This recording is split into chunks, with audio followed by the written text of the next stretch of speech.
pick up after our little intermission. We have a weird cut, but we took an intermission as stated, and now Yeah. we're back. Yes, with flocking red talons. Woo! This is the one I was thinking of earlier when I was talking about the really bad beast card. Oh, If you're not a beast. 3 energy at fast. Does have decent range, but from a wetland. You add 1 beast. Move up to 2 beasts within 3 of the target land, or to the target land. For each beast present, choose a different invader. 1 damage to each of those invaders. Push an explorer town per beast. So as we kind of talked about the other day, this is the biggest issue is it's not really killing anything other than explorers, since each one has to be to a different invader.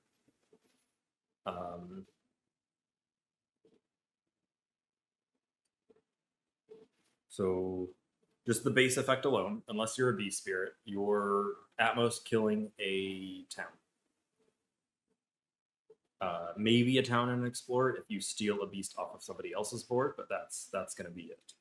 Well, technically a city, I guess. Nope, that's a lie. So they all have to be dealt to different invaders. Yep. That is, yeah. I was like, he'll get there. The threshold, fairly expensive. Not the worst, but 2 wind, 2 water, and Grass. 2 grass and 3 beast. To repeat it on a different land within 3, which means you are not killing anything there either. Unless you target the land that you push everything to. Yes. Yeah. The one thing that you push it. Oh, no, it's per. You push per beast. Yeah. So you have to kind of chain them along. But the only way that you are ever going to kill anything is by getting the threshold, kill anything other than explorers. And you will never be able to kill a city with this. Ever. Which is a little unfortunate. You really want your majors to be able to kill cities. Like, there are minors that are better than this. It kills theoretically multiple towns under conditions, which is a little bit different. But there's, I believe, 2 minors that destroy all explorers in towns, generally just at a cost of like a blight. Yeah, but and for 2 energy less. Yeah, I think there's a little. It's like I agree. This is not by any means a good card, but I think there's a little bit more value than some minors. It is in 4 elements, if nothing else, which kind of sort of helps. I do agree. It's really not terribly impressive of a card, but it does kill if you're triggering the threshold. You can take out a couple of towns in a really roundabout way. The problem is that because you're using this card to target a land that you pushed everything to, it's multi-targeting, but not really. Yeah. It's more just cleaning up what you just injured. Yeah. It's not. And at most, without being a beast spirit, you can only kill 3 towns. Yeah. It's like, that's not bad. But it's all predicated on the fact of you getting the threshold. Yeah, I don't know. It is cheap and fast, so there is a little bit of value in the cheap and fast part because you can push them off of a ravaging land or off of a building land and destroy. It's got some utility in the sense that it again is fast and that a lot of different spirits can play it, but it's not a particularly good card. Chances are one of the other 3 is going to be better. Yeah, you're probably also, if you do take it, just taking it for one of its 4 elements. But yes, a much more unique and interesting card. Dream of the Untouched Land. Yes. Is it 5? It's in 5 elements. That's right. This is such a fantastic card for so many reasons. The 6 energy range. Yeah. The 6 energy is the worst bit to deal with. I think the only bad bit. Well, 1 range is a little wimpy because it requires a sacred site and has 1 range. So the targeting's a little rough. Most spirits can generally afford to build a sacred site, even if it's strictly for the use of this card. But it also means that you have to build the sacred site near the land you want to target. So there are some small restrictions, nothing that's like so detrimental that the card is just near unusable. The biggest the biggest downside is simply the fact that 6 energy means that there's a handful of spirits that unfortunately can't use this card, or if they do, have to kind of build up to it or even sacrifice a card play or two just to ensure they have the energy for it, which is probably fair because this is a card with some really good shit if you can trigger the threshold. Especially the problem is if you can trigger the threshold, that means you 6 energy probably wasn't such a big cost to you to begin with. 6 energy is highly underpay. Well, the problem is, like I said, if you're playing the threshold, which requires a total of 3 moon, 2 water, 3 mountain, and 2 grass, unless you're in those elements, you're looking at 2 to 3 card plays to hit those elements. There's a lot of elements there that you need. So the fact that this costs 6 energy and you have to play or have access to the elements to get the threshold means that chances are you can afford the 6 energy. And then some, because you're probably a spirit that has a lot of energy to spare. Yeah. Now, the good news is just the base effect is by no means something to scoff at. Remove up to 3 blight and up to 3 health worth of invaders. Now, the 3 health is a little limiting since it's 3 explorers, a town and an explorer. Or a city. A city. Yeah, there's not a lot of options. But city the ability to remove a city is always valued. Also, we've talked about it does interact with damage effects. So if you do damage first, that does lower their health. Yep, if you are able to chip them a little bit with some base damage, you can actually get the ability to remove multiple invaders that way. The remove 3 blight is, I think, simply there more as a limitation to prevent you from massing blight in a single land. This feels like the remove up to 3 blight was once like during playtesting. It feels to me was just remove all blight, and then they realized it was too easy to funnel blight all into a single land. Yeah. So they changed it to remove up to 3 blight to discourage you from doing that. Yeah, because these are all of the elements that love to manipulate where blight is at and remove it. Yeah. And as a result of the removing all blight change it to remove up to 3. It basically more blight than you'll ever remove in a single. You're gonna get 2 every once in a while. You might get 3 every once in a blue moon that you play this card, but generally, sadly, you're only gonna get 1. Yeah. But is indeed the but here. The threshold, that really, really expensive. The only threshold. one with a max once per game limitation. So far, yeah. The threshold that can only be triggered once, and then you're never allowed to use it again. So you just outright add a random board to your island. Just take one of the boards in the box, slap it down next to whatever board you targeted with this ability, and you get a whole new fucking board. Yeah. And it even has some amazing effects. Add 2 beasts, cool, anywhere on the island, on the new board. Add 2 green, anywhere on the new board. 2 badlands, anywhere you want. Oh, and go ahead and just proliferate up to 2 spirits, 1 each, or 1 spirit twice. Your choice. Anywhere on the new board. And, that's not enough. Hold on, there's more. Sorry. You also get to skip build actions on 1 board, along with each board / each island adversary action. Yeah. Okay. This card we've talked about before, cards that just outright win games. This card just outright wins games. Yeah. It proliferates, so it gets up in the S tier easily enough. Admittedly, its proliferation is tied strictly to its threshold effect. In fact, I think a lot of what makes this card great is tied to its threshold, and it's an expensive threshold. I feel like they gotta do that. It's a really expensive threshold. It's a really, really powerful threshold. You said the effect just outright wins games, pretty much. Yeah, but you're not guaranteed to have those elements. You're not guaranteed.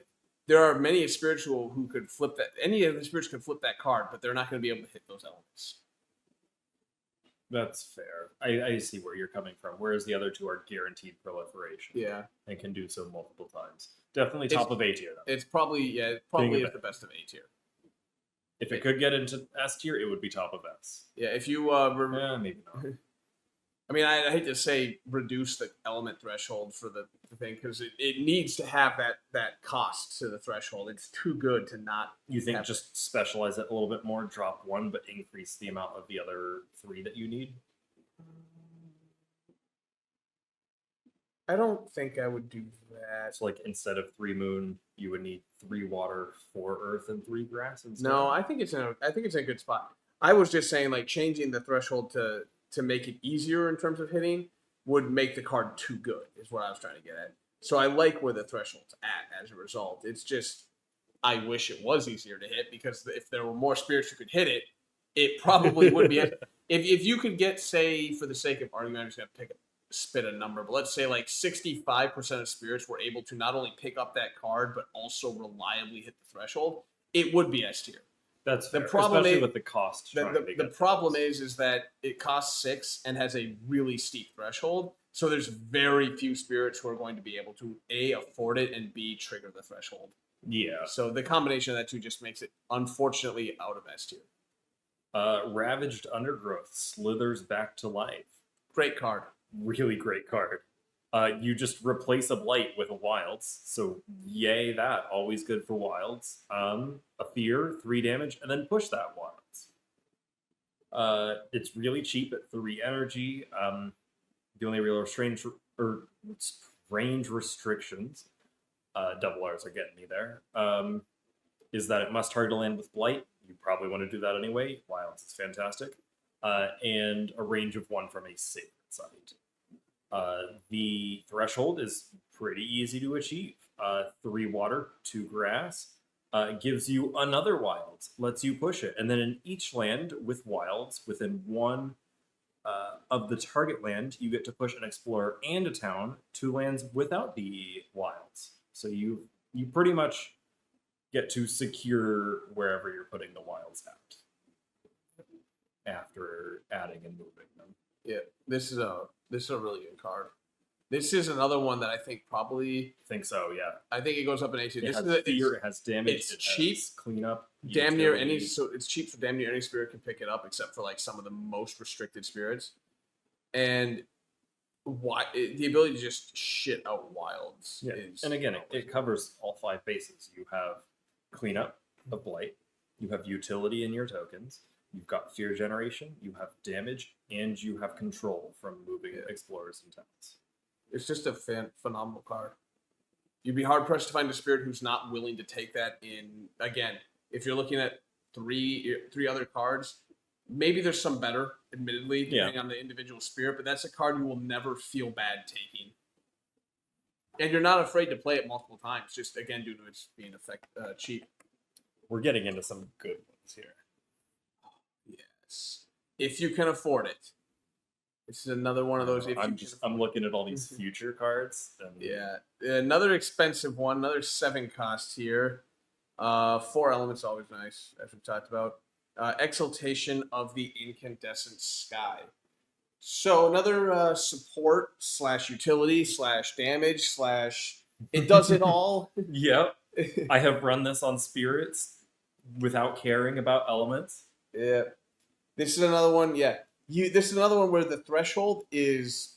We'll get to the threshold, I guess, a little bit, but it's a stupidly expensive threshold. But honestly, kind of irrelevant. Mm-hmm. So the base effect alone, target spirit may play 1 additional power card this turn by paying its cost. Make up to 2 of their powers, including innates in this case, to fast. They then do 3 damage in 1 of their lands. Oh, and fuck it, you may as well do the same. Yep. And not just the damage, all of that. Yeah. This is stupidly good. Very easily enough to let 1, if not the spirit casting it, as well as the target win a board. It's really good. It can be difficult for some spirits to play it twice. Just again, 7 costs are always kind of iffy on that front. The threshold is stupidly expensive: 3 sun, 3 fire, 4 wind, and 2 water. Like, not only do you need a huge commitment to wind, but it's also just expensive to hit everything that's not water. Yeah. Um, but you get in any 4 lands on the island, which that's really cool. Skip 1 invader action and 5 fear. Total 5 fear. I wish they just said that first. 5 fear and then in up to 4 Yeah. lands. It feels weird that they put the fear at the end there, but either way. I also don't know why they said Oh, yeah. It's So that people don't go 5 fear per land, which means if you just put it first and then slapped a comma after it, but there's a period there. Yeah. Yeah. No, it is, which, Yeah. but that's why they put the total simply because the fear's at the end and they wanted to ensure people weren't getting confused. Or if you just put it at the beginning, you're fine. Yeah. Either way, not the point. It's a great secondary effect. It's really cool, and in many regards, if you trigger that, you could technically just turn around 4 boards. A tier, 100% A tier. Yeah, easily. It's 6 damage on top of getting 2 additional powers into play, making 4 powers fast. If you somehow manage to get the threshold, that's 4 lands that are also just not going to do an action this turn, plus 5 fear. That is insane value. It's a very good card if you can afford it. Yes. If. Fragments of Yesteryear. Take it away. 7 energy, so like Exaltation is going to be pretty hard pressed to find someone who can afford it, but you might at some point have the energy to play it once, unless you're built for majors. Range 0 is slow, but remove all pieces. Then add the pieces matching target land setup symbols. So kind of what we were talking about, what we wanted Void to do, but then adds the original pieces there. It has 2 separate thresholds, one of them needing 3 sun, the other needing 3 moon. The sun effect just makes it fast, much better. You can, generally speaking, stop. You could stop builds of Ravages and actually gain Dahan. You could, I'm trying to think of other uses. Kind of reset lands back to just cities. Yeah. Things like that. I think the only reason the fast would not be used is if the land that you're targeting with it would default to having invaders on it, because then they'd still build and or ravage. But other than that, you would rather this power be fast. But if you can get both that one and this next one, then you can run it fast just fine.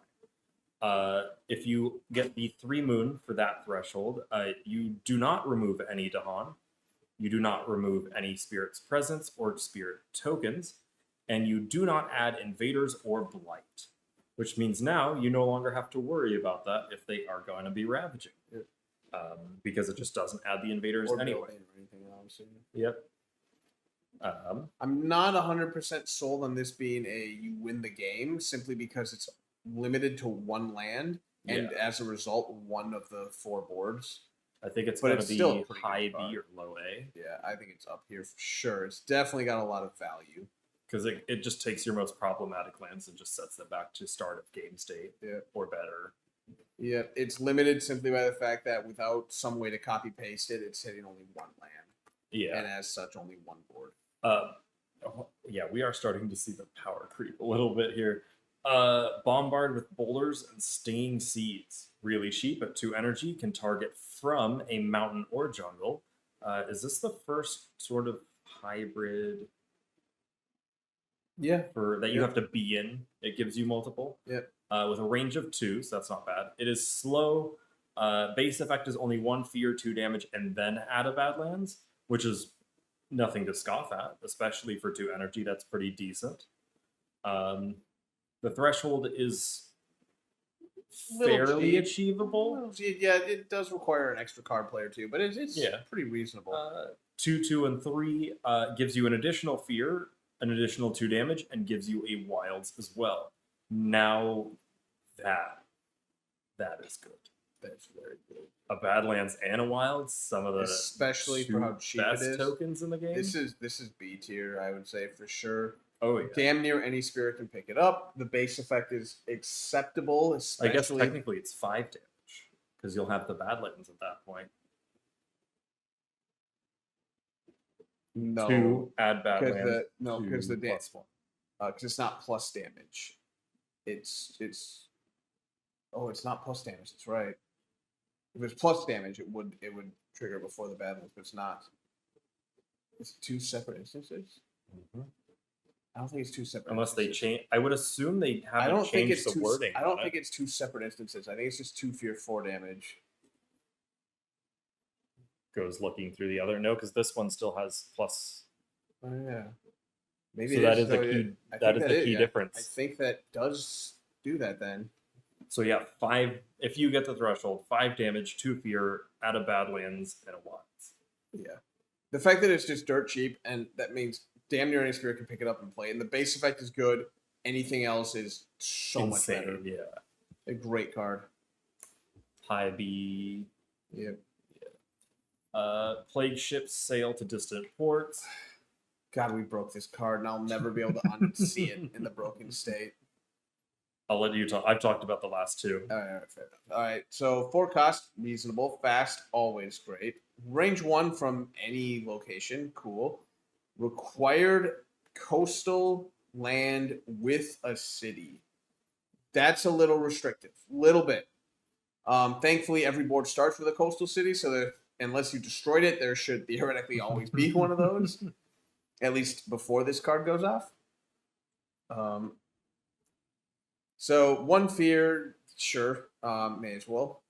Add 4 disease among coastlands on any boards other than the target land. That is always weird, but it's cool. It's a great way to just spread disease across the island really fast. But the real thing is the relatively inexpensive threshold of 2 fire, 2 water, 2 beast. So 1 of each that you need to add to. That's a simple card play, 2 at most. So instead, you generate 1 fear still. So that's just because of the instead effect, I guess. Then deal 3 damage. Spirits may jointly spend 3 energy per player, aided by removing Blight from the island for 3 energy each, to remove the top card of the fear deck from the game, then add a Blight. Or not Blight, my bad. Then add a disease. Wrong token. I mean, they don't even look similar. How the hell did I fuck that up? Okay. So, quick story time. This is a doozy to read. This is a fun one to copy paste, which we did. We did that once. We got 2 fear cards. It actually won us the game because the 2 fear cards we removed from the game got us to fear 3 and trick at the end of the game. This card is really cool. Even if you're not copy pasting it to remove an extra fear card. It's really cool, really affordable for the most part, a pretty easy threshold to hit, all things considered. Limited really only by the fact that it is range 1 and it has a very specific land that it can target. The fact that you unfortunately lose the add 4 disease when the threshold triggers kind of sucks, but it's only fair because they don't want you to use the 4 disease that the card would otherwise give you in order to pay for the removal of the fear card. But this is a pretty cool card if for no other reason than because it's rather unique. The base effect is really interesting, if only because you target a land and then you don't do literally anything in the land you target. That's kind of an interesting thing, but it's still a pretty decent card. 4 energy for 4 disease is not a bad trade. It's not great either, but there's nothing wrong with it. This card, I think, is another one that kind of relies on triggering the threshold because the threshold is not only unique, but also extremely powerful. But then no, I guess it's not necessarily reliant on you having other disease, but it helps. Sort of. Yeah. In most games, you're probably going to have to cast this multiple times just to get the threshold. Not to get the threshold multiple times, but I mean to get the threshold effect even once, because you have to cast this once basically to get the 4 disease that you will then in a future turn, hopefully the next, before you lose too much of that disease, in order to pay for the effect. I think this card is also a good example of why we look at all of this from a 4-player perspective, is because if you have less than 4 players, spending disease gets you more value towards that threshold. And if you have 5 or more players, it is now barely contributing because the cost is per player. So in a 4-player game, the 4 disease it would normally put out exactly pays 1 fear card removed. In a, say, 2-player game, each disease, you're only having to get rid of half of the disease that the card normally puts out in order to remove a fear card. In a 6-player game, you are going to need 6 times 3, right? It's just 18. 18 energy and the 18 energy each. is worth 3, so get you to you would 15 need, for 5. how many disease would you need? 6 for 18. Yeah, so you would need more disease than it puts out. So 4 is kind of where it's trying to balance itself around, and thus it makes it also a good way to just look at and balance everything else. Yep. I will say, though, as fantastic and relatively elemental independent the threshold is, the card by itself doesn't strictly like win you the game. Yeah, I think that's it. And even spirits who can afford it will probably only play it once, unless they know in a future turn they're going to be able to trigger the threshold. Or they really, really like disease. Yeah. In one person's case. Next, we have Irresistible Call. 6 energy for a fast power that is range 2 from a sacred site and can only target inland lands. Gathers 5 towns, 5 Dahan, 5 beasts, and 15 explorers into that land. If you have all those pieces able to be gathered, cool. You've got a really great land to just focus down this or next turn if you've got the energy, or someone else has the energy to swoop in and take care of it. If you meet the fairly expensive threshold, 2/3/2, then invaders will also skip all actions in that land, and it will be isolated. So you don't have to worry about them trying to explore out of it. It's a pretty solid card. Yep. I find it generally to be a good setup piece, and then I tend to just kind of forget it after one use to find yeah, something to it's do kind of a damage. 1-2 use in a pinch. Yeah. Unless you're playing against invaders that are able to really just explode onto the map. Something like, say, maybe Russia, who alternate between their stage 2 and stage 3, so they get out on the board really quickly. Yeah. But outside Maybe of France with all of its explorers as well. Oh, but then if they build, that's a lot of towns you're putting in one land. yeah, yeah, I don't think the threshold is necessary to make this card good, but it definitely makes the card a lot better. Yes. Isolating the land that you pull all this to is really, really good. The skip is always valuable. It also means that you don't have to feel restricted into targeting a land that is not ravaging. building or not ravaging. You can target those lands and feel a little safer. It's a pretty good card. Decent. I'd say B tier. I think B? I don't know if I can put it too much higher simply because it is a 6 cost. I was gonna say C. I think C, really? Yeah. Again, I really only see this as I'm going to use this once to get everything in a position, and I'm going to dig for something that's going to hit that one position and actually do damage to it. Also because of how expensive it is. Like, this is a nice setup piece if you were to then go dig for like a Forest of Living Obsidian, which is cheaper and can now kill everything in that land. That's you got a good point. That's fair. Now, you can use it other ways. Yeah. But I'm just saying, I don't know how often you're going to use it too many times beyond the first, maybe a second time. Or if you're a beast spirit, I could see value in that too, since it gathers 5 beasts on top of it. Maybe. Spell Bitterness. Oh, man. What a card. The 5 energy cost is acceptable. as we've talked about before. It's fast, always great to see on a card that deals damage, as we'll get to in a second. Range 0 is the drawback to this, because this is a card that unfortunately penalizes you for targeting whatever land it's targeting. Well, your land, it's one of your lands that you're targeting as a result of this. 6 damage, fantastic. 2 bad lands. I guess your option to also take Strife. Take the Badlands. It's basically 2 bad lands unless you had a recently or like a recent lobotomy, then you can put 2 Strife down, I guess. Badlands are permanent tokens. Yep, and then add a Blight, and that's where things get a little interesting. So you are sacking one of your presence in the land to do this, unless you are the Fire Dude who is immune to spirit-based Blight effects. Or Volcano. You Yeah. can target one away. Yeah. That's what we talked about. Yeah, Volcano. That's what we're talking about. Like the +1 range. This is one of those cards that if you can give bonus range to cards, suddenly this card becomes a monster. And not just this card, but any card with range 0 becomes so much more powerful when you give it bonus range. Yeah, part of the balancing factor of this is you're adding a Blight and technically also paying a presence. Yeah. If you were to give it range, you're just adding a Blight. You have removed one of the balancing factors. Yeah. It does have the bonus or the additional effect in the top area here, the basic effect. In up to 3 adjacent lands that contain Blight, add a Badlands. Or the other token. Or if you add a Badland. I don't fucking care what the other thing says. Add a Badlands or that token. Add a Badlands or you're done. Badlands or Badlands. Those are your options. Yeah.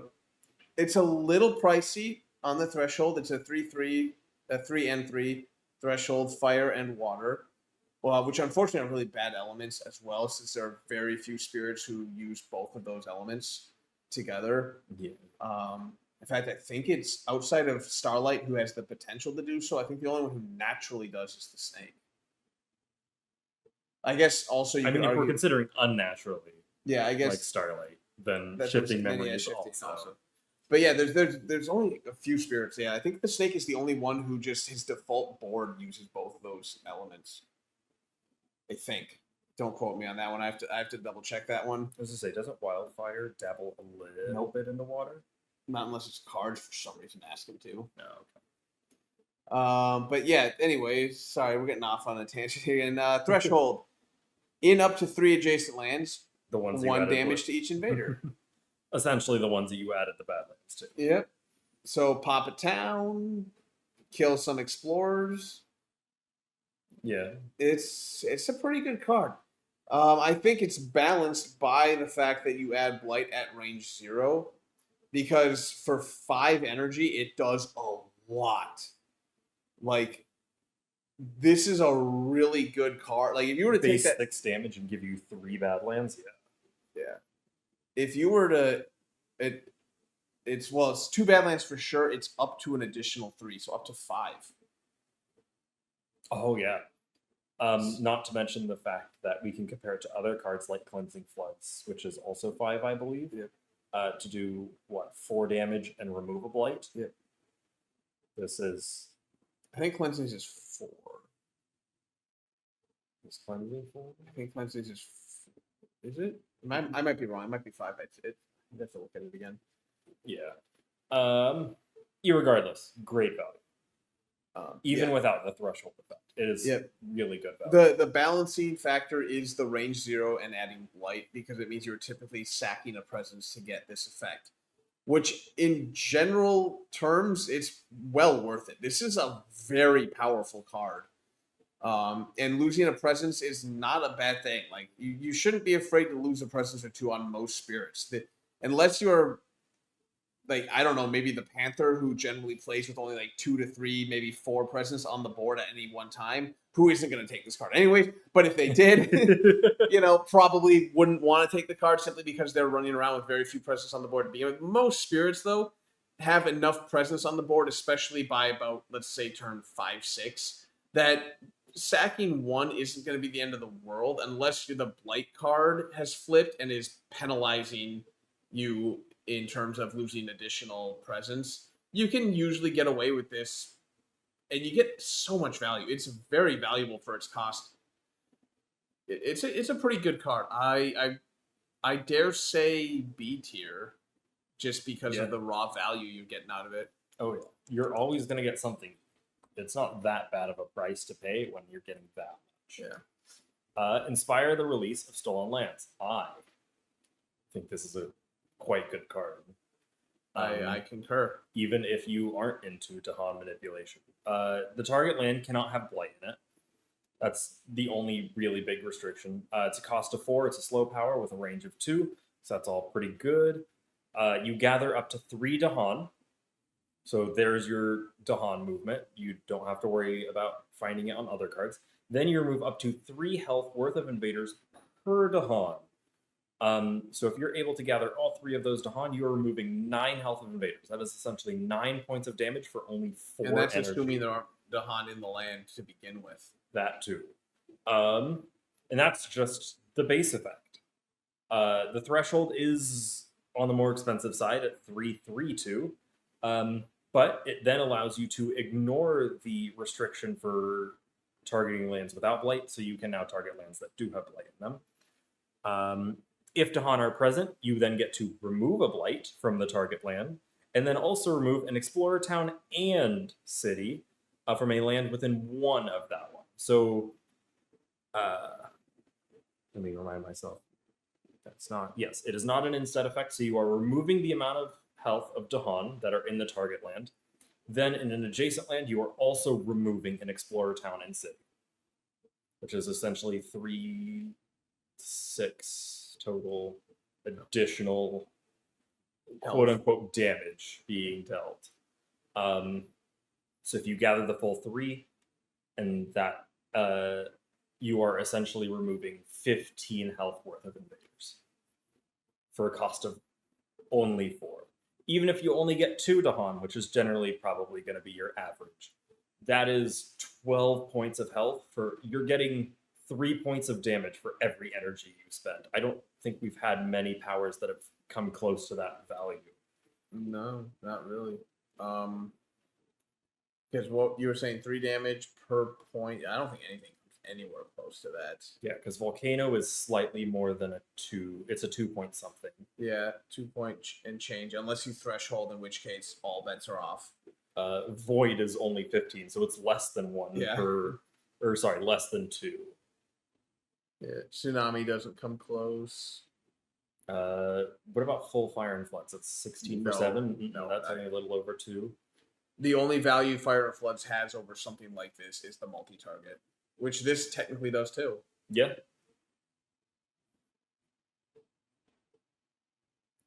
Yeah, anything else that has damage that is comparable is all variable. And it can, but it's not ever going to be guaranteed. That kind of value. Yeah. This is a good This card. is just remove. The only downside to this card is you're not getting the fear off of it. Yeah. Thing you're removing. But if you're removing that much, that's a small price to pay. Easily, yes. Probably up in the A tier. Yeah, I mean, it has multi-target. It does insane, as we just saw. Because again, it's value. It does. It essentially doubles if you the only thing. Now, I'm not saying that this takes it out of A tier. The only thing that's like truly hampering it is the relatively expensive threshold. Yes. To a lesser extent, the can't target blighted land. That's that hurts a little bit. But I think the bigger thing threat to consider is that this card, if you're taking this, you're generally also not generally, but it is in elements for blight removal. Yeah, it is. Which means you could, in tandem, get other blight removal cards to help you get rid of that restriction. And while with this being slow, generally other blight removal is also slow. No, like I said, the not able to target blighted lands is the smaller penalty. The big thing is that you really would like, if possible, to get the threshold, and that's a bit expensive. Yeah. Melt the earth into quicksand. 1 fear, 2 damage. Oh, well, hold on. Let me start over. We got 4 energy and fast. Okay, first of all, fast, and we already said damage. Fast damage, very valuable. It is only, unfortunately, hitting 50% of the island in range 1, though, but it doesn't have any other Like the big restriction is again the fact that it only hits half the lands. So it's 1 fear, 2 damage, and it isolates the land. Isolate's fantastic. We've talked about that one. Great ability. After invaders or Dahan are moved into the target land, destroy them. Works really hilariously in tandem with a couple other powers like the Bargain, Yeah. as well as the Weave Together the Fabric of Place. Yep. Yeah, this card has some really interesting interactions, and it made even better by the fact again that it's pretty cheap. 4 gives a lot of spirits access to this card. It's a little limited in its elements, though it does have pretty good elements. I mean, Threshold is expensive. Threshold is very expensive. Not so much in the Moon and Earth, which only require 1 additional each, but it's 4 water, so you need a lot of devotion to water to get this to go off. It increases the damage by 4 to a maximum of 6, adds a Badlands after the fact, as per usual, except for like 1 card we've talked about so far, and adds a Wild. So it's a Shore Seas with Hatred with some damage, some fear, Isolate. Isolate. Oh, so it in tandem with the Wilds though. Yeah, isolating in tandem with the Wilds is huge because that's functionally giving you 1 turn worth of freedom where the Wilds is guaranteed to be there, and then the next time they try and hit that, the Wilds are protected again. This card's really good. The 2 damage looks a little abysmal, and it, I will admit, kind of is, since you can't really target down a city with this card alone. Yeah, it's largely utility and control. Yeah, it's all about the fact that if you use other control cards, it's then you get the insanely damage. good. Yeah. Keep in mind, I know I said this. All right, I didn't really specify this before, but I said it because it's the word. But it's after invaders, which means the very few times you are able to move cities, they just blow up when they land in this thing. Oh yeah. This card is definitely good. It lacks multi-target. It's also somewhat and it's restricted by its land. So I don't know if I can put it like in the A tier game winning levels of power, but like it might be pretty a good. C almost. I think it's unless you get the threshold, it's mostly needing another power card to do much, if anything. It's only targeting half of lands. The isolate is the best thing on it. You pick up a town, so equivocally 2 fear instead of the 1. But half of the card's text without the threshold is just if stuff moves into a land, destroy it, which means you need something else to do that. And again, you can only do this on 50% of lands. You do bring up a point there. That's not to say it's a bad card. I'll put it down.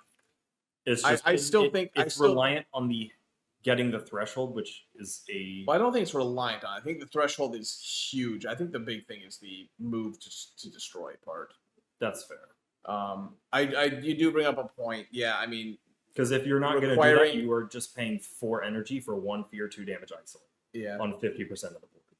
But it is a super good fucking card. I think that effect though is, you do like you. I agree. You do have to kind of build your hand, or at least that particular hand, around this card. But it's in good elements to do that. Yes. Moon will certainly get things where they need to go. Infestation of Venomous Spiders. Actually, a pretty good beast card for non-beast people. Right. 4 energy, is fast. 2 from a sacred site, and must target a land with invaders. Add a beast, gather a beast. For each beast, 1 fear to a max of 4, and invaders skip 1 action in target land. Skipping actions is always fantastic. If you can skip multiple, that's even better. Speaking of skipping multiple. Yes. Its threshold, which is a total of 7, 2, 2, and 3, adds an additional effect that kind of ties in with the rest of it. After this power causes invaders to skip an action, just 4 damage. So they try and build, they take 4 damage and do not build. They try and ravage, they don't ravage and take 4 damage. Yep, I think this one's at least mid-B tier. I agree. It's really good. Its limitation is only in the fact that skipping is great, but if you want to get the value, you need to get that threshold.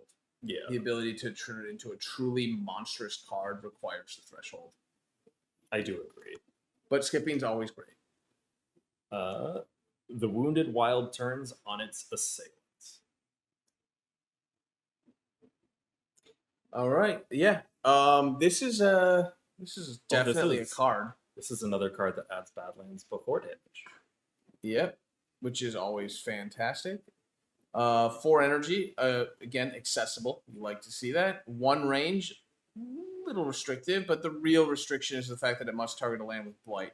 Which I'm sure for a lot of you are like, well, isn't half the land blighted by turn like 3 or 4? Like, yeah, arguably.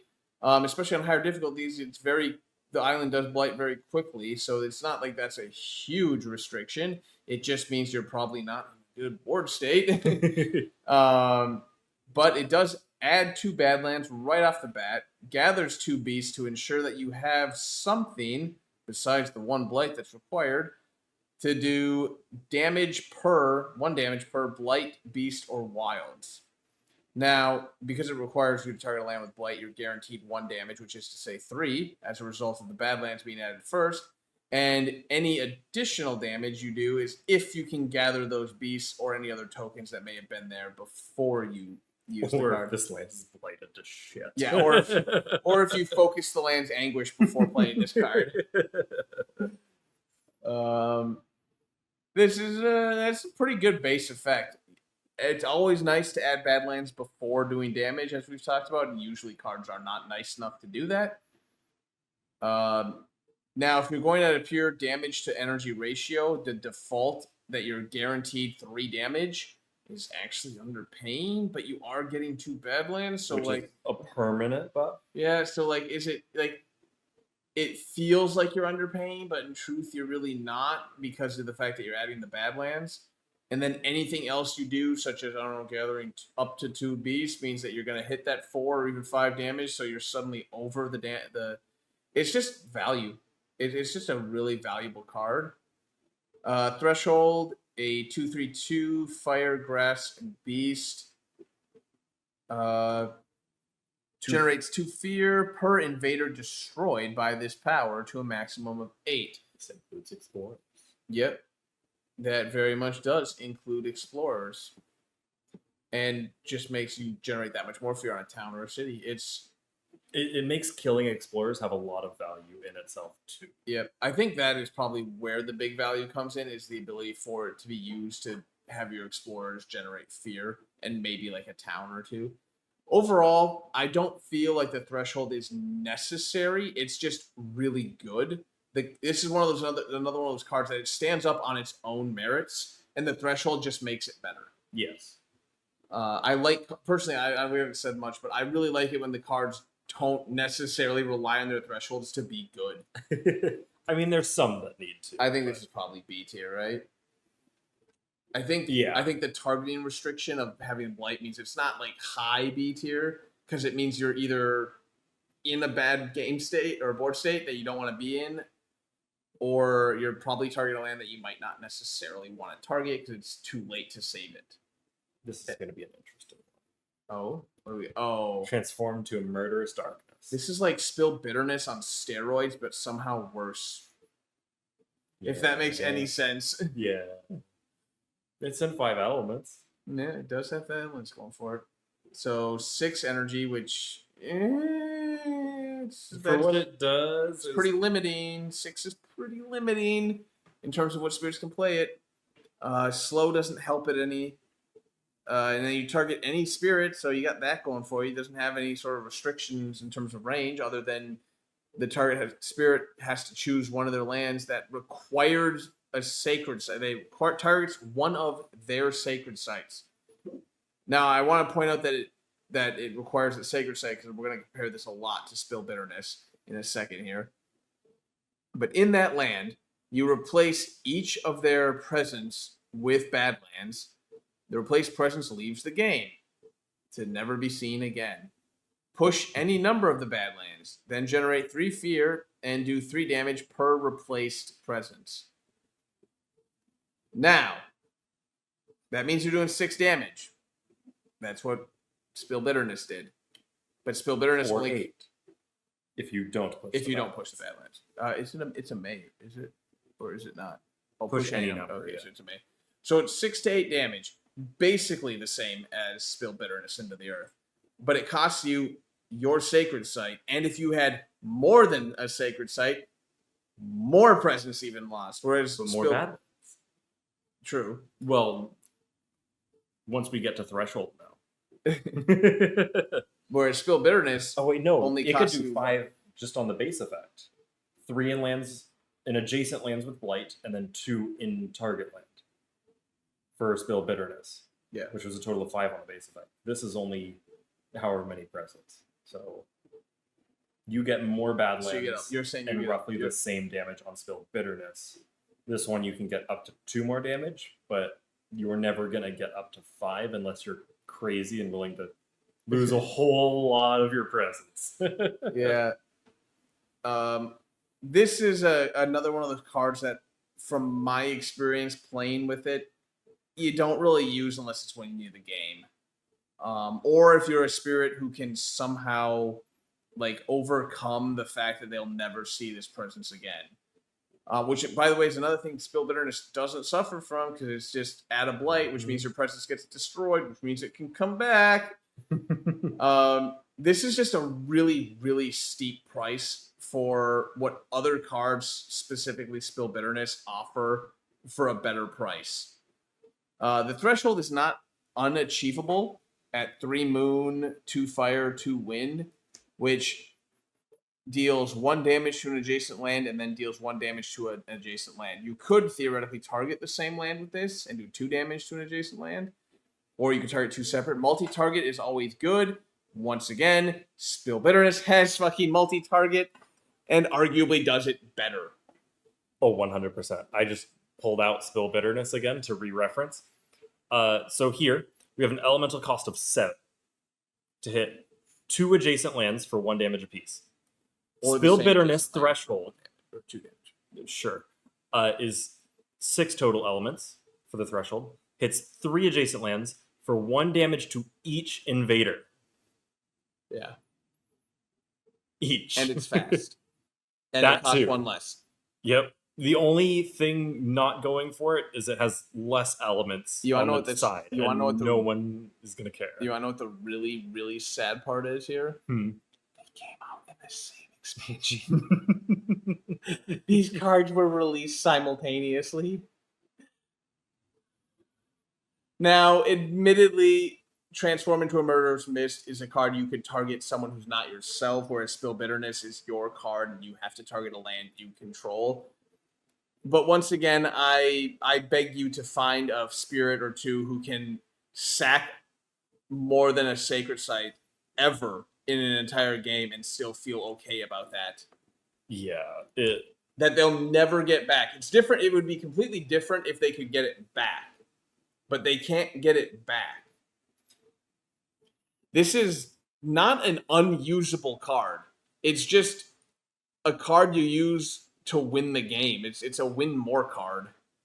I don't see it any higher than like a low C to high D. Where did we put Spill Bitterness? Spill Bitterness is B tier. Put it in C.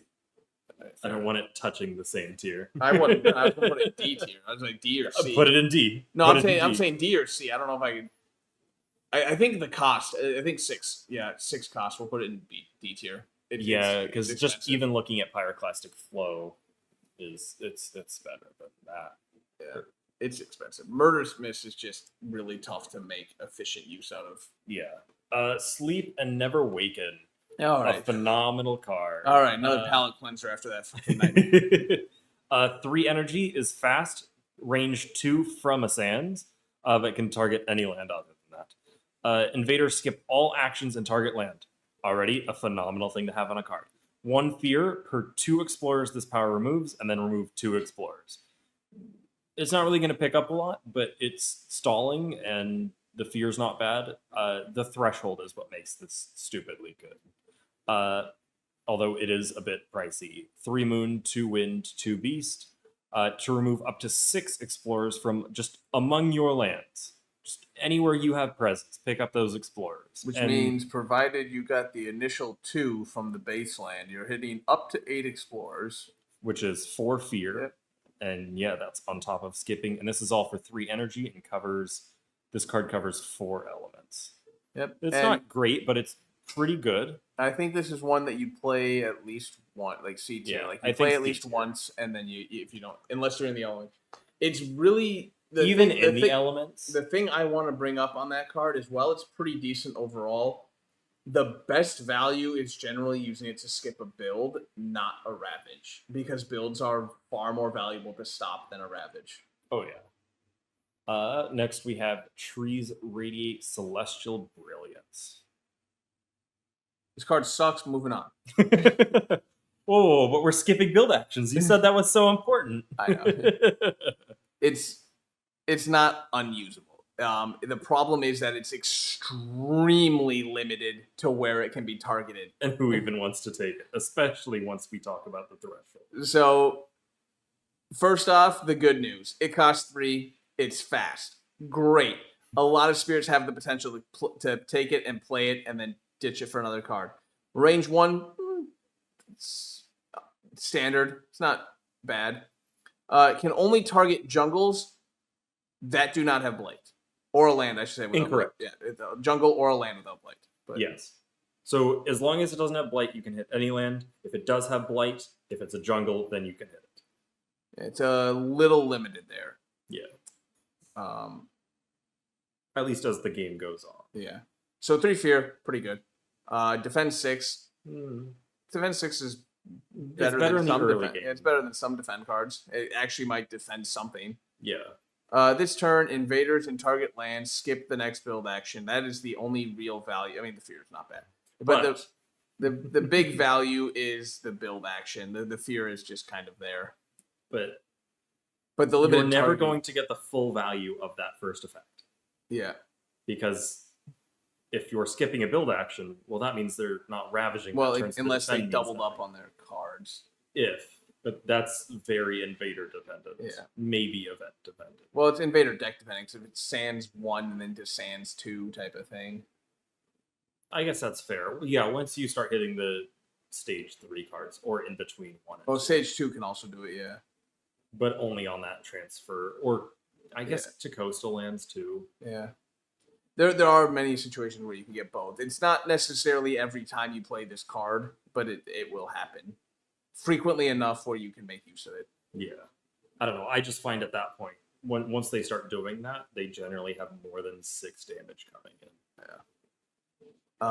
Threshold is reasonable. 3 sun, which is technically 2 sun that you need to play. 1 moon and one additional moon, 1 additional grass. For 1 damage per sun that you have.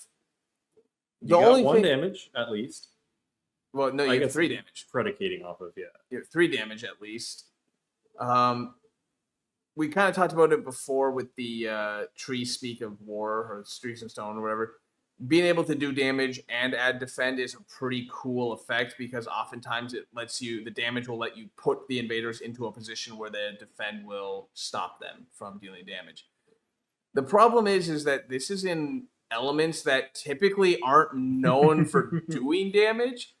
So it's really cool in the sense that it's allowing spirits that otherwise wouldn't really have a lot of damage output to do damage.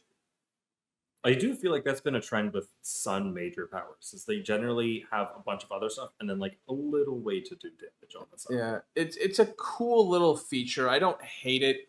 It's probably just a little. It's fair. It's fair. That's all. Yeah, I know I said the card sucks. It's not bad. It's just not great. Yeah, it's like C tier. Yeah. It does its job. It came, it saw, it piddled about for a little bit. But speaking of Sun cards that do damage, focus the land's anguish. Oh, yeah. May as well. So 5 energy, fine. It's fine. It's playable for quite a few spirits. Slow sucks, but what are you gonna do? Range 1, any land. Hey, there's some good targeting. That's what we like to see. If this power destroys any towns or cities, generate 5 fear. Cool.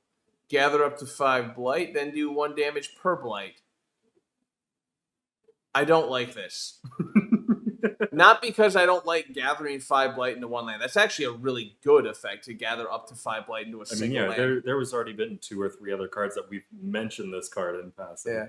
Well, not even just so much that it combos with other cards, but just the ability to gather 5 blight into a single land means that you can use it to take blight out of lands that are going to ravage, and they won't cascade now. 1 damage per blight sounds cool on paper. Here's the thing. You're probably not going to have 5 blight in 1 land unless you're losing the game hard. Or tiny. But again, disregarding specific scenarios, you're probably losing the game hard if this card is doing substantial damage, disregarding its threshold, which we'll get to in a second. You're losing the game. And this is not the kind of card that can save the game, unfortunately. No. Now, if you get 3 Sun, which is fairly inexpensive, only 2 additional Sun since the card comes with Sun, it changes it to 2 damage per blight. Now, that is actually pretty decent, even if you only have, say, 3 blight in the land. That's pretty respectable. But as it stands, the base effect, you need, I would argue, a minimum of 5 blight in the land after the gather to just make the fucking cost worth it. I would almost make the argument that it's good that it's slow, and you're gonna essentially let a land blight and cascade, and then try and get the worst possible cascade all around it, right? So that you have stuff to gather. But again, you're now putting yourself. Blight is a resource. I've said it before. I'll say it as many times as I say. Blight is a resource, and you should always be willing to use blight to your own advantage. But as Jaden just said, Jaden's idea is probably not the best use of that resource. It's the best use. Do it. Probably not the best use. I can maybe see the card in C tier. I don't know if I really like that, but I can maybe C, maybe D. It's very I don't think niche is the right word, but it requires a very specific setup. I think maybe because of the cost. It's not like it's super expensive, and it's in that weird gray zone of 5 energy. It's just starting to teeter into unplayable. Yeah, it's that 5 energy gray zone of maybe once, and then I'll ditch it. Yeah, then I'll ditch it. Rumbling Earthquakes. I love this card. Yep. Such a good card. 6 energy is slow. Only range 1 from a sacred site. Honestly, this power ignores health bonuses. That's yay. Yeah. God damn it, I need the Simpsons, man. That's good. That's bad. That's good. 3 fear, 6 damage to towns and cities only, 6 damage among adjacent lands to towns and cities only. Really solid. That's a good 12 damage. And that's going to get you plenty of fear. Towns and cities are generally what you're aiming for.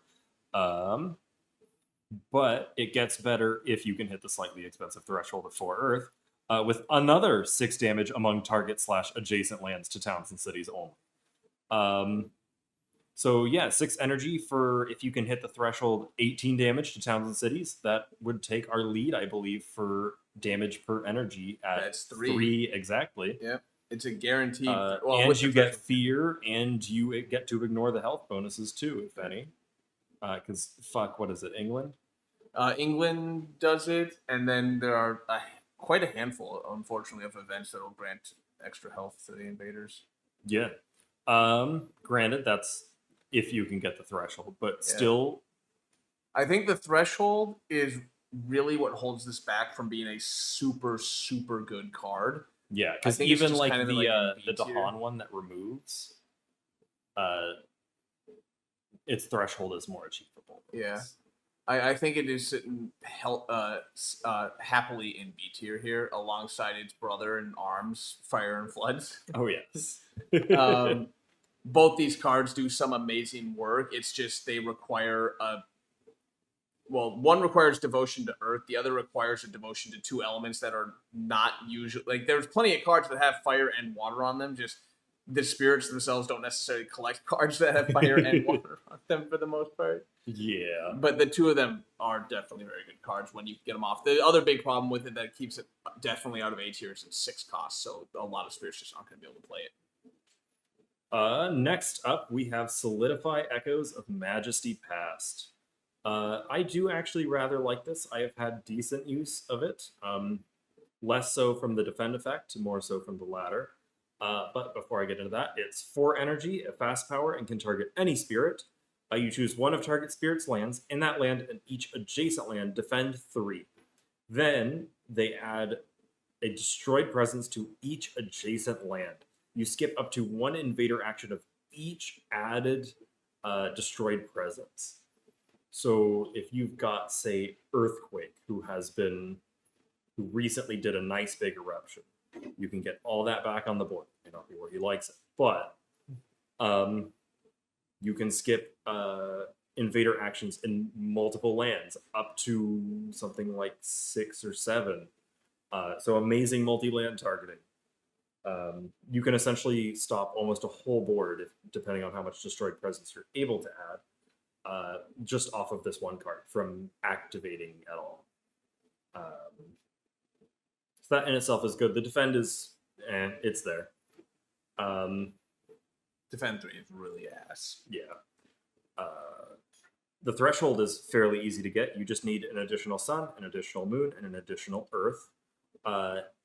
Doing so gets you your threshold, which is target spirit either reclaims 1 power card or regains a unique power they previously forgot, and they can immediately play it by paying its cost. It's a nice bonus effect. Most of the time I am taking this for the add destroyed presence and skip invader actions, because getting all that presence back onto the board can save games, especially if you have a blighted island card that's costing you presence every single turn. It's relatively cheap. I think I can see it in kind of a lower B tier. I don't think it's I don't think it's like game ending. It's not. It's mostly just a stall mechanic. Yeah. I don't think it's game ending, but I think it does provide a lot of utility and value to the team. Oh yeah. Yeah, I'll let you talk about this one. All right. Exciting. Settle into Hunting Grounds. Dirt cheap at 3. Fast is kind of has to be, but it's always good. Target yourself. Unfortunately, you can't target. It'd be really good. It'd be really cool if you could target other people. But unfortunately, you can only target yourself. So your presence may count as Badlands and Beast. Decide per action. Decide per presence per action. However, your presence cannot move. A line that I am convinced was added strictly because if the fucking Panther took this card, he would wipe out an entire board in one turn. So they're like, he is the one person who needed to be balanced based off of this, because I don't think Wounded Waters has any movement. No. It also kind of hurts Many Minds, but Many Minds doesn't do a lot of damage. Yeah, not a lot anyway. A little tiny bit, yeah. Little tiny bit of damage if that. It would make him do some good damage, though. Yeah. This is the base effect is just good. You're generally taking it for the base effect. Yeah. The only thing that is kind of holding it back from being too good is that Badlands and Beasts are all well and good, provided you're doing damage to benefit from the fact that your presence is counting as Badlands. Thankfully, the card kind of helps with that. If you can threshold it, 2 grass and 3 beast total for an additional 2 fear. Well, I guess 2 fear in general because you don't get any fear on the top, but 2 fear, and it deals 2 damage in one of your lands. So you're guaranteed to get some value from this. 3 damage, technically.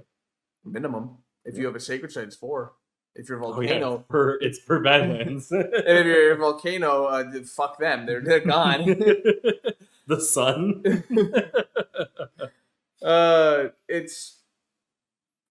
Like I said, the threshold is literally icing. It's just a way to gain some instant gratification out of the top effect. It also means that spirits who might not do damage can actually get some value out of it before they ditch the card. But typically you're taking this, you're a spirit who does damage, and you don't even need the threshold. The threshold is, you take this on the lizard, you take this on the fire dude, you take this on Treebeard, on Embry Behemoth, you take this on damn near any spirit at all, and they don't give a shit about the fucking threshold. They're just like, it doesn't matter. Tabanchik is having a field day. Yeah. Yeah, this is just a damn good card. I don't It doesn't know win if it's I games. don't know if it's game winning, but it's definitely up here in the A tier. It's Oh, yeah. just got so much value. Well, because it's also not counts as for your powers. It's just counts as. Yeah, it works like when events say beast do this. Not only do your presence count as beast, but they also count as If battle someone lands for else those chucks events. some damage in your lands, it works for that too. Oh yeah, here it next, is. We have the technically top card of the list. Unleash a torrent of the self's own essence. Okay, hold on. We gotta talk about this. Okay. This was actually so great when we were ranking our cards. Blindsided us completely. All right. So while we were ranking the cards, we got to Unrelenting Growth, and despite the fact that we were actually pretty decent about keeping out, most of our bias for the most part, Unrelenting Growth did take the top spot. The last card we reviewed for it was this card. It somehow managed to get 1 point Just above the one, yeah. Unrelenting Growth. And so, according to our mathematical reasoning of what cards are good, this is technically speaking the best card. So yeah, we had everything ranked from 1 to 10 for each of those categories and then kind of added them together. So Unrelenting Growth had a 7 in energy due to its higher price, somewhat higher. A 10 for effect, because yes. The threshold cost was a 7, because easy, pretty but not easy, but not guaranteed. Then the threshold effect, also good with a 7. The only thing that kind of dragged it down was its elements, which it only got 4 points for. Unleash a torrent of the self's own essence. Scored a solid 10 because it is one of the cheapest cards in the game. Wait a minute. Does Unrelenting Growth have 5 elements? Does it have Beast? No, it has 4. Okay. Yeah, it alternates. It stun, skip, next one. For some skip, reason, the fucking tier list is so damn small. Unreadable. It looks like it might have Beast. I'm like, wait, does it have 5? Holy shit, that would give it an extra point. But yeah, so cheap enough. It is one of the cheapest, so it got a full 10. A 7 for base effect, partially because of its flexibility, partially because you can get up to 8 energy with it, or 4. You also can do a scaling amount of damage, which just all across the board, that's really good. So far they've traded back and forth. Unrelenting Growth had a 7 and Unleash had a 10 when it came to energy cost. Unrelenting had a 10 on effect, Unleash had a 7. They're both tied at 7 for the threshold cost. Threshold effect is where it beat out Unrelenting by 1 point, because it allows you to do both. So it is essentially gain 8 energy, 4 or 8, and then do X amount of damage, which could be that 8. It could be more if you have even more energy saved up, and the value on that is just crazy, especially if you stack energy for some time. But yeah, that is where it head. So mathematically, this was the best card in the game. Yes. It is, as you'll see, it is unfortunately not the best card in the game. Yeah, but it's kind of like in the Spirit tier list, where it's like, just because they're an S tier does not mean they are necessarily the best. Proliferate is the best, of course. Yeah. But by logic standing, this is technically... Mathematically speaking, right, science has determined... Sorry, not logic, logistics. Science has determined this to be the best... But yeah, so 2 energy is a fast power. You can only target yourself. You can gain 4 energy and then forget a power card if you want to gain 4 more energy. Or you can pay X energy, a minimum of 1, to deal X damage to a land at range 0. Interestingly enough, I don't think that you can change that range because it's not in the actual range section. Neat way to get around that, sadly. Its threshold is really easy to achieve. 2 sun, 3 fire, and lets you do both.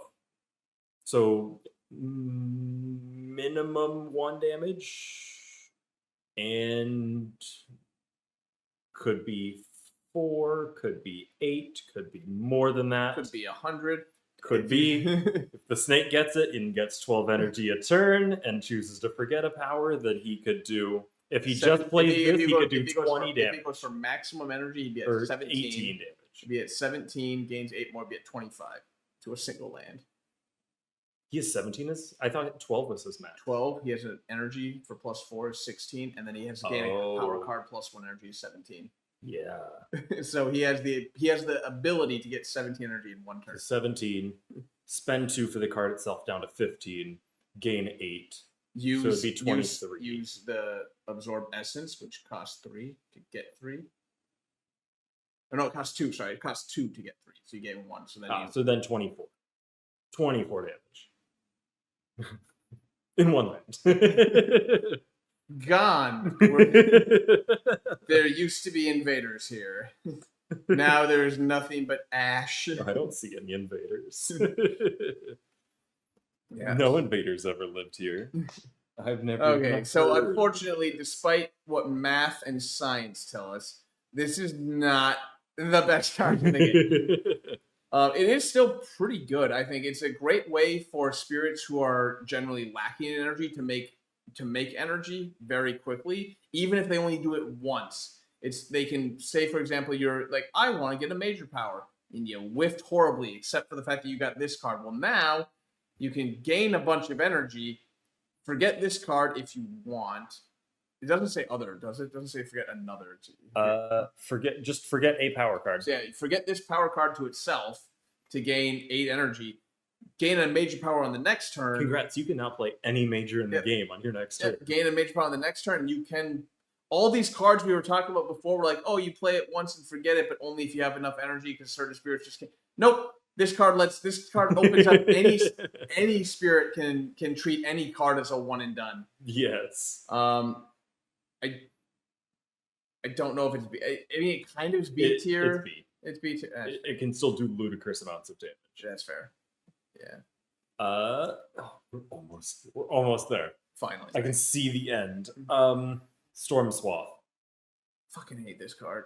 It is literally a slightly better version of one of the Thunderbirds cards. One of the Thunderbird cards that you generally get rid of because it's fucking ass. Yeah. Well, not ass, but it's not good. So 3 and slow is never what you want to see. I mean, 3 is you do, I guess, but slow is just unfortunate. It's range just 1 really bad fire influence. Yeah, range 1 from a sacred site, little restrictive, but hey, can target any land. Is that 2 fear?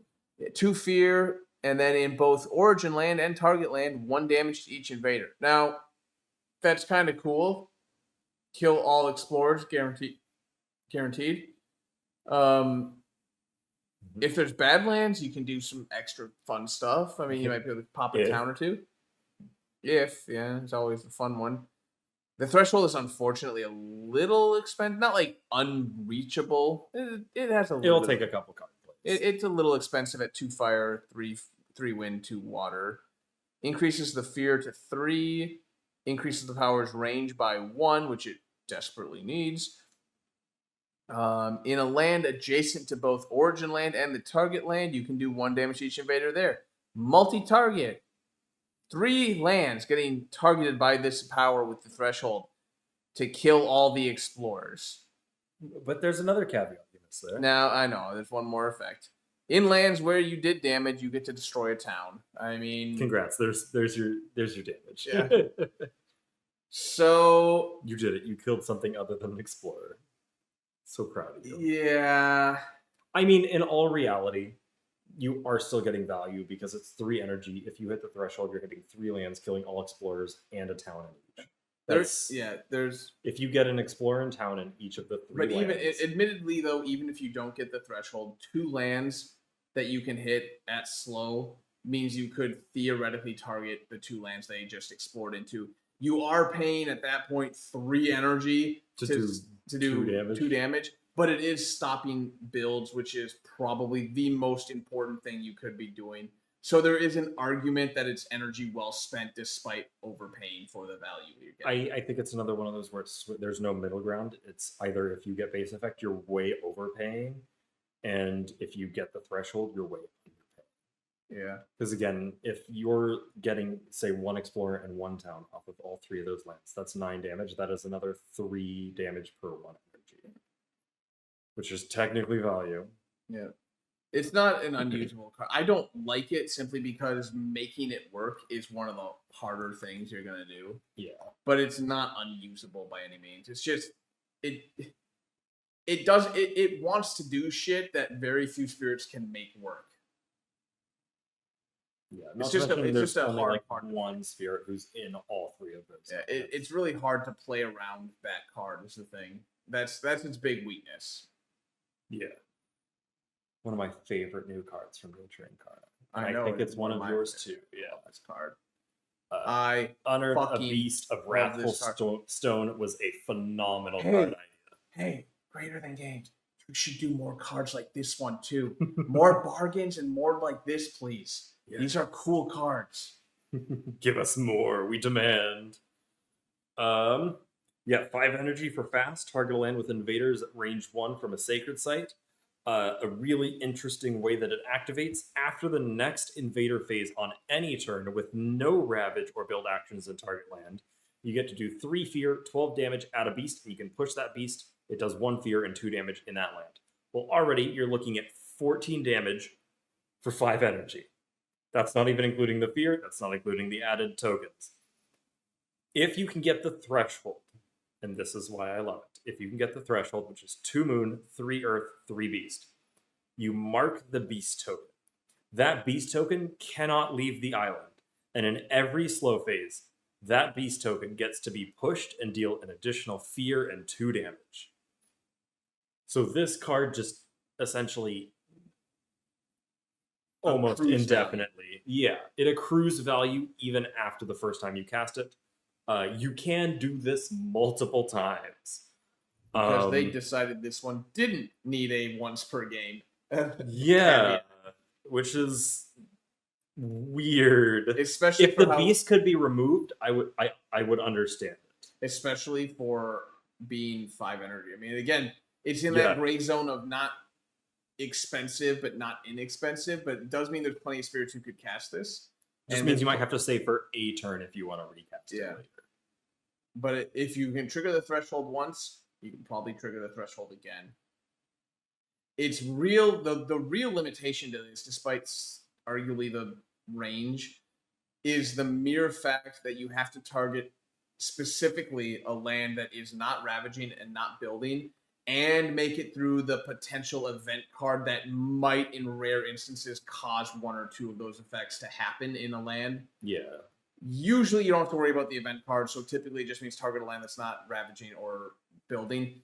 But that also means that you are now slapping 14 fucking damage on a land that is only eventually going to be a threat. Yeah. Now, it's great. Take out a bunch of invaders. Nothing wrong with that. It's just you gave up basically a turn of being proactive in order to create a passive permanent effect that is, by all means, absolutely fucking ridiculous. But that granted, you can also just slow stack it, and eventually they won't do something. Yeah, you can almost let the island just do its thing, explore, build, ravage, as desired, and say eventually. But I think that is one of the balancing acts behind the card being 5 energy, is the fact that you are targeting a land that only might eventually be a threat. And you're just you only might get the full 12 damage. Yeah, you're wrecking face on a land that only might eventually be a threat. Yeah, now nice because the other thing to remember though is that this card can be comboed with our ever-present skip effects because it requires them to ravage or build, but if they skip, I actually hadn't thought of that. Like, it makes sense when you say it. I just didn't really put the 2 together until this moment. Now, it does mean that you're now expending 2 power cards on the same land, which is usually not the best play. We've talked about that ourselves a little bit. But there's a lot of value to be gained from this card. If you can, recast it, if you have the capability to recast it every turn, you could technically go, I know they're going to build it, and I know they're going to ravage. I'm going to cast it every single time. And when eventually they stop, there's 3 cast triggers waiting, and you get 3 Does it of the. hold? Mhm. It's on any turn. Just Oh, the yeah, next time they that's right. wouldn't. So you can keep repeating it, and then eventually, after they ravage and don't do a build or explore action or a build or ravage action, Feels like they need a you reminder suddenly get card for this. 3. I do agree. They need a reminder card on it because it can go indefinitely. I do. Like we said, I want more cards with these like passive effects that just kind of hold, like stay on the island. The bargains kind of do it as well, but I really like this. I really like the idea of a fast power that activates in the slow phase. Yeah. I think that part. I think that's the part more than anything. The infinite beast moving around, the passive effect on the island. That's great. I like that. We should have more of that. It's cool. But that's also kind of similar to the bargain effects, that are just passive, going on. The part I think is so phenomenal about this card and so cool is the idea that it activates or you use it in the fast phase, but its effect doesn't take place till the slow. You could do a lot of really cool shit with that. It's that also concept. worth noting, as I'm reading it now, that the turn that it does go off, you are getting to move it and get a fear and 2 damage twice that turn. Because this is not in the slow phase, it is after the next invader phase. It is not specifically slow, so it's right. it Technically before triggers, it's between the two, but create it, push it, get the fear 2 damage, and then in your slow phase you can then activate this ability to push it, get a fear 2 damage. No, I agree. It's technically before the slow phase because it's between the invader and the slow phase. It waits till that middle ground, the upkeep, so to speak. Yeah, but it's in the slow phase for the sake of argument. Yes. Either way, I just love that effect. I wish I could put it A A tier, but I think it's a B tier card. Probably. Well, I mean, my bias is perfectly willing to throw that in A tier, but I don't know if it wins the game the same way some of these are just like game changing. Yeah, it's really good though. We'll put it way up in A tier. It's really good. Like I said, I just can't stop thinking about ways in which to do different effects like that are you target in the fast phase, you set up the card, and then stuff happens. There's so many opportunity possibilities and shit you could do with that idea. Oh yeah. Oh hey, Vanish. This is a good card. This is a good card. Yes. Vanish softly away, forgotten by all. 3 energy is slow at range 2, but can target any land. You can either remove 1 invader, so cities, and an explorer or town, or you can remove all damaged invaders. That second part is generally going to lean more just for Shroud. Obviously, we've seen a couple of cards already that do 1 damage to each invader, and that makes those significantly better. But generally speaking, that is reserved for Shroud. You're mostly going to use the remove an invader and 1 explorer or town. Also, a unique little ability for adversary or scenario rules that prevent or alter removal do not affect this power.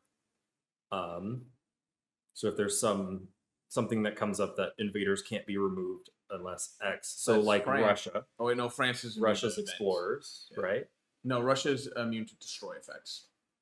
Removal still just gets rid of the last explorer. Okay, that actually is good to know.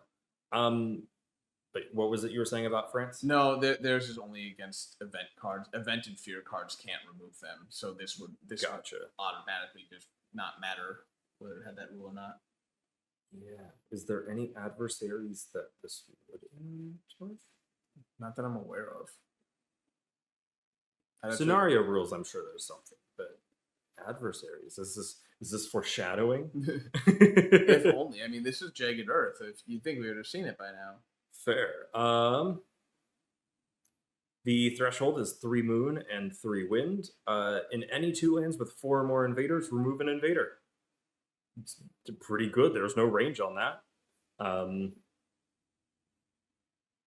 It can sometimes. I've picked this card up later in the game where you're kind of just looking to finish the game rather than win it because it's already won. And there generally won't be a whole lot of lands with 4 more invaders, but in the early and mid game, this card is getting that threshold is really good. Yeah. And just interacting with cities in general. Yeah. It's nice and cheap. Its removal is always great. Yeah, you miss out on the fear, but removal is just so powerful in its own right. It's not quite winning the game. It doesn't have multi-target. It doesn't just like destroy everything in sight. It's probably more of like even a mid A tier, if I'm being completely honest, type of thing. It does it's not mid A. Or mid B, sorry. That's Okay. right. Yes. Sorry, that's right. Mid-B. Yeah, I'll accept that. That's okay. Sorry, that's why I put it was mid B. I don't know why I said mid A. But yeah, it's just a solid, reliable card that puts in its hours. I mean, Yeah. goes home to its family. Did its job. Yeah. It's satisfied doing what it does, and I'm satisfied with what it does. Yeah, it's nothing wrong with that card. I'm gonna let you talk about this one a lot. Okay, there's a lot to unpack in this card. So, Transformative Sacrifice. 3 energy. Fast. Awesome. We're off to a good start. It's cheap. Anyone can pick it up. And you get to do it before the invaders go off. Targets any spirit, including yourself. Target spirit may remove up to 3 presents from anywhere on the island. Then, for each removed presence, they take, and this is what we were talking about before, take is, I think, this one is from Nature Incarnate. No, this card is from Nature Incarnate. I believe Take is first appears here in Nature Incarnate. But Take is not the same as Gain. So Take is literally just the top card of the deck. It's yours. You don't look at 4 and take 1. You just whatever the top is, you're top decking. Yeah, you're top decking. For all you Magic players. Yeah, and this one you're just top decking. You take a minor power for each presence you removed, and you play it for free. The threshold. I'm going to talk about the threshold before we top of the whole card because it's kind of one of those things I feel like you need to. So for 2 moon, 3 fire, and 2 grass, before taking cards, target spirit may also remove 1 presence from their track to take an additional minor power and play it. So it's your choice of up to 3 presents from anywhere on the board, and if you have the threshold, 1 from your track. They are removed. You'll never see these presents again. You're getting up to 4 with the threshold. I should say up to 3 or 4 with the threshold. Minor powers. So the question is 3 to 4, definitely not less, minor power cards, the equivalent, or at least efficiently equivalent to 1 major power? Maybe. It depends a little bit on what minor powers you pulled, the elements that they provide, and what you're gaining from them. There's also the fact that you're paying 3 energy for this card, so you really, really, really would like to hit at least 3 energy worth of minor powers, just so that you're breaking even on the energy cost. Which I think is like 66% of them? Something like that, yeah. I think it was exactly 2/3. Yeah, it was something. It was something pretty reasonable to assume you were going to do, but it is possible to do less. We've had several of ours that have only been 2 energy. I mean, I was going to say mathematically that would be 2 1 cost and 1 0 cost. Yeah. This card's fun. Let me just say that right now. This card is so fun. Just grabbing 4 minors and slapping them into play for free is really fun. If nothing else, whatever spirit gets targeted by this has a lot of fodder to go digging for their own major power in exchange. It's the real value, I think, that I find is in triggering the threshold, because removing presence, sure, it sucks because again you'll never see him again, but as you enter into the mid game, most spirits can afford to lose up to 3. They probably don't want to do this card ever again beyond that, but most spirits can afford to lose up to 3. The big thing again is taking 1 off your track. Even just removing 1 from the game, if it's coming off your track, anything that comes off your track is just raw value and should be respected. That said, Transformative Sacrifice, in terms of its ability to remove presence from the track, it's a little limited, similar to the bargains. I think it goes in A with the bargains. Yeah. Because Well, this not does all the really bargains just are in the A tier, unfortunately, but true. it's that sadly anywhere from 1 to 4 minor powers, it's not going to win you the game. I think generally Removing the one presence is great, but because it's behind a threshold, I feel like that nerfs it down to like B tier. Because you do need to trigger the threshold. I almost see the just hucking minor powers at a spirit as a way of trying to get them to elemental thresholds on their own pages. Yeah.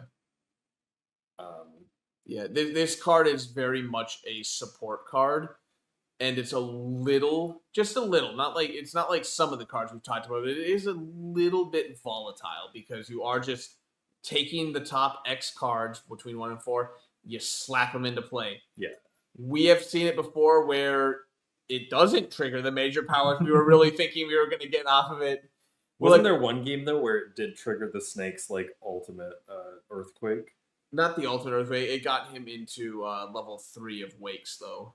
So he just snagged another major and proliferated a little bit, but it's in the B tier somewhere. I think most spirits want to see it, but the ones who do want it only want it to happen once. Most spirits who want it to happen only want it to happen once. It's a steep price to play just to get your card, your kind of a set amount of cards. Some that you'll keep, a lot that are just going to be fodder for a major. Yeah. It's a perfectly adequate card. It's really fun though. I do recommend playing it because it is fun. It's a very fun card, if nothing else. Do enjoy the chaos of good card. That's why I play Trickster. Walls of Rock and Thorn. Oh yes, here comes another 4 damage. Well, sort of. It's 2, but it's a very easy threshold. Like, it's stupidly easy threshold to trigger. Yeah, so 4 energy is fast. Can only target mountains and jungles at a range of 2 from a sacred site. So that's fairly restrictive in needing a sacred site and only being able to target half the board. Yeah. 2 damage, that's pretty decent. You'll pick up a town at least. Sadly, no city. Defend 8, that should stop most damages, at least in the early mid game. Especially since you're doing 2 damage first, so you're removing, generally speaking, 2 damage worth of invaders. Yeah, and then add a Wilds and Isolate. We've talked about how great a Wilds and Isolate combo is. It's phenomenal. Just Wilds and then essentially a temporary Wilds. The Threshold effect is stupidly easy to get. You only need 1 additional Earth, 1 additional Grass. This gives you an additional 2 damage, putting you at 4 damage, an additional 2 defense, now you're defend 10, and adds a Badlands. Nothing to scoff at when it comes to Badlands. More damage means that defend is even more worthwhile. It almost doesn't even need the additional defend at that point. Yeah, for sure. Unfortunately, this is not like the most impressive card to talk about. I think this is another one of those that it puts in its work and it like a B or a C. Yep. Yeah. I like this card. I don't think I can put it super high up, but I personally enjoy it. Utter a Curse of Dread and Bone. 4 energy is a slow with a range of 1 from a sacred site. Can target any land though. For each blight in or adjacent to the target land, you add a Badlands, Disease, or Strife, a max 3 of each. So Badlands or Disease, got it. Yep, generally Badlands first, then Disease. Then 2 fear and 1 damage. So another card that can add Badlands before the damage. In itself, the base effect isn't too much. Mostly you're just going to put out a bunch of tokens. And your damage is going to kind of scale off of how much of those you can get. The threshold is pretty cheap. 3 moon to beast.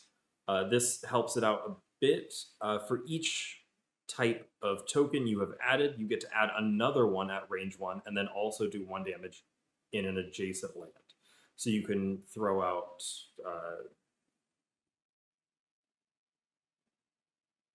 essentially You could hit every adjacent land depending on how many tokens you're getting, but generally per Badlands you add within one, you're probably going to do a damage there as well. So you're going to pick up towns there too. Yeah, probably C, just because it requires blight, but once you get it going, it's real good. Yeah, it does have multi-target. Let's never underestimate multi-target. Multi-target is literally one of the best ways to win a game of Spirit Island because it means that you're paying for one card that's doing the work of two. Oh, very much so. I mean, that one technically targets many. Yeah. Or just one if you really want to focus. All right. Voice of Command, so not mine.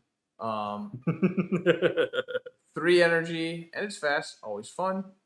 We got Sacred Sight at range 1 for the range. Targets a land with Dahan, so actually a fairly restricted card. It does 1 damage per Dahan and Explorer. That's right. You get to make the Explorers fight for you. This is another one of those weird cards that does that. So 1 damage per Dahan and Explorer to towns and cities only. Defend 2, which is really low, unfortunately. But during Ravage actions, Explorers fight alongside the Dahan. They deal and take damage at the same time and to and from the same sources. Which means you kind of just wall of bodies with the Explorers in front of your Dahan. Yeah. Unfortunately, depending on the invaders in question, there's usually not more than like 2, maybe 3, depending on your control level of Explorers in any one land. And there's oftentimes just... This card is real fun against Russia. Yeah. Thinking about it. Yeah. The combination of Explorers, like the fact that the land needs to have Dahan before this card even can affect it, oftentimes means that unless you have preemptively set up a target for this card, you're not going to get a lot out of it. Maybe a town or 2, maybe a city, and it's leaving the Explorers alive, so and they could potentially build on a future turn. The threshold is where they hide what actually makes the card consistently work. Yeah, the threshold is it's not the most too expensive. Needs total of 3 sun and 2 wind, so one more wind, 2 more sun, so it's definitely achievable to an extent. And then before anything else, you first gather up to 2 Explorers, town, or Dahan. So it can help give you more targets by gathering the towns. It can help give you more damage by gathering the Dahan and or the Explorers. That definitely helps. It definitely makes it a little bit better because, like I was just saying, chances are without the proper control in place on previous turns, you're not going to do much. That bonus definitely helps you do what you want to do. It gets you the targets you need or the damage, whichever you need more of. So this is definitely a usable card. But unfortunately, I don't think it's like super fantastic. It's just I do think it's still C tier because what makes it work more consistently is locked away behind a threshold, which you might not be able to get. Yeah. Generally speaking, you're not gonna. That's a fair assessment. Are we actually at the last card? I know it's only been. Don't say it. It's been a long time. All right, so one more card, and thankfully it's a good one. 3 energy, great. Many spirits can play it. Fast, awesome. Everyone loves it. I didn't say the name. Think it's erupt with every touch of breeze. There, I said the name. Sacred Sight at range 2. Okay, Sacred Sight, little unfortunate, but not the end of the world. Range 2 helps to compensate for the fact that it does require that Sacred Sight. Can only target inland lands. Kind of sucks, but this is a really good card. So base 2 damage, and then your choice of adding either 3 wilds, which is to say the invaders will never touch this land ever again, or you can remove a blight. Honestly, both are pretty decent effects. Although admittedly, I have to say, even if the land is blighted, if you do clear it out completely, it's probably better even if it's blighted, to just throw in 3 wilds because you'll never have to you worry. can remove the blight later. Yeah, you'll never have to worry about the land ever again. For 3 green and only 3 green, it's not super expensive, not unobtainable by any means. It's a pretty reasonable But then 2 threshold. damage as well. Yep, which adds 1 fear I and see. plus 2 damage. Sorry, you said 3 green, and I thought you were still talking about the 3 wilds that it has. Oh, no. I was like, but the 2 damage as well. Yeah, so 3 grass or whatever element. Yeah. So it turns it into 1 fear, 4 damage, and then you get the 3 green or the blight removal.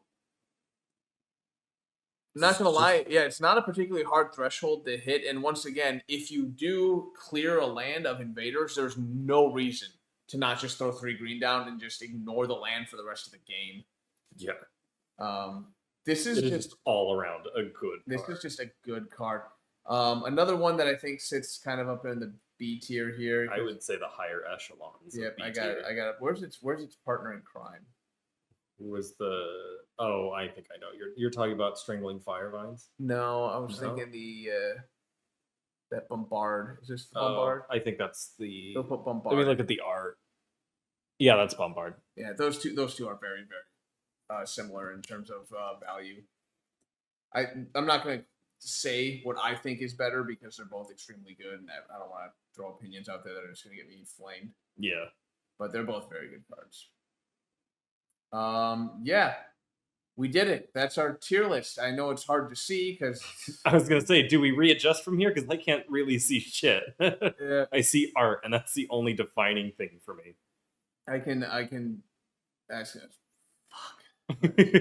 Rezoom in. Now I have to edit. I don't want to be. I'm not an editor. I don't like editing. Okay. I just have to talk. So there we can kind of see our A or S through most of B tier.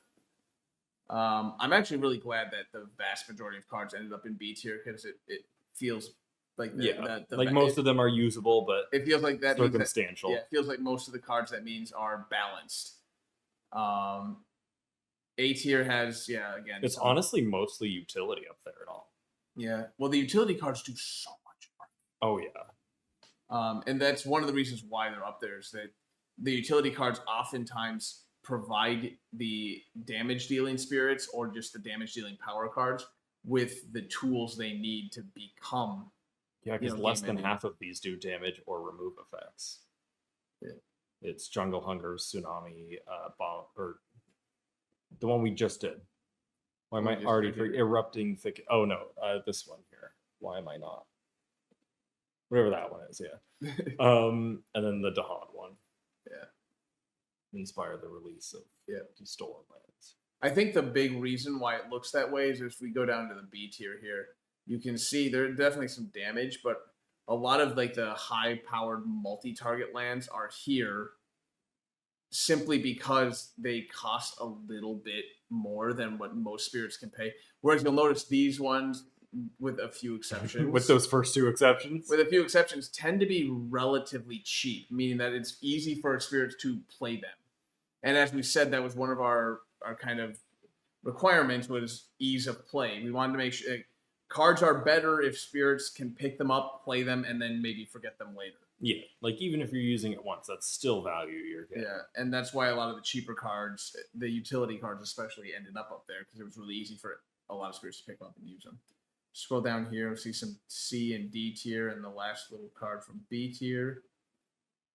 Let me take a look. We're gonna get so much flack for this one. I have a feeling that this because the remove a board, not so much that it's the best ability in the game, it kind of is, but the fact that I think this is just one of the cards. I think Cast Down is just so beloved by the community that we're just gonna get flamed for having put it low. Like it's so fun. Like it's fun and it's great when it goes off. But how many times are you gonna get it to go off? Yeah, it's a really fucking big if.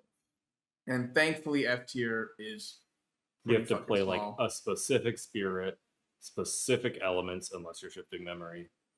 Like I think shifting memory is the only one who's like, yes, I'll take that any day of the week. Yeah, Ocean can get away with it because the only element Ocean doesn't collect by default is Sun. You know what bullshit that is? What? So adding a board is restricted to only once per game. Moving boards is not limited. Yeah, because you can go for the sacrifice victory. Oh yeah. I mean, I was more just thinking 4 spirits, 1 board sounds like a great time, but I mean, yeah. No, you know what sounds like a great time? 4 spirits, 2 boards after Dream. Fair. You know what? Better yet, Actually, 4 spirits, no. 1 board after Dream. Yeah, I was gonna I say. skip this board every time. Like, we'll get half the spirits onto there to start, and then we will jump the other 2. We're just gonna skip this one, and slowly these ones are all gonna sink into the ocean. We're just going to shovel energy to the guy who's got cast down, and then we're going Shifting memory. Then we're going to copy paste it 4 times in 1 turn. Exaltation, and we'll Power Storm, and we'll Sky Stretches. Gift of Twin Days. Gift of Twin Days. And we'll just blow up 4 boards. And if that somehow didn't win the game, because somehow they had like a city or some shit on the brand new board you put out there. No, that's why you just always skip the new board, so it will always stay clean. You don't have to think But about then if you blow up all 4, you win the game because there's nothing left on the island. Mhm. So the real thing, if you wanted to taunt the invaders, would be to blow up even the new board and leave just 1 board that has like a city on it so that you haven't earned the victory condition yet. And just say, the city is going to stall this game until we can achieve what we've always dreamed of. This is the dream of lands untouched. It's no land. All right. We will create the great island of Atlantis.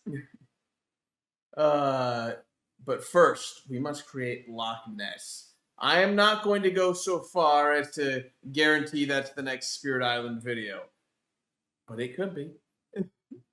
Loch Ness is in Scotland, right? Or is it Ireland? Yeah, Scotland. Okay. Does that mean that we have to play Scotland and then suffer the consequences of more fucking coastal land? Dude, you know how fast you lose it? All right, we should probably get out of here. Casual envy, that's how we're doing it. God damn. Or Spain.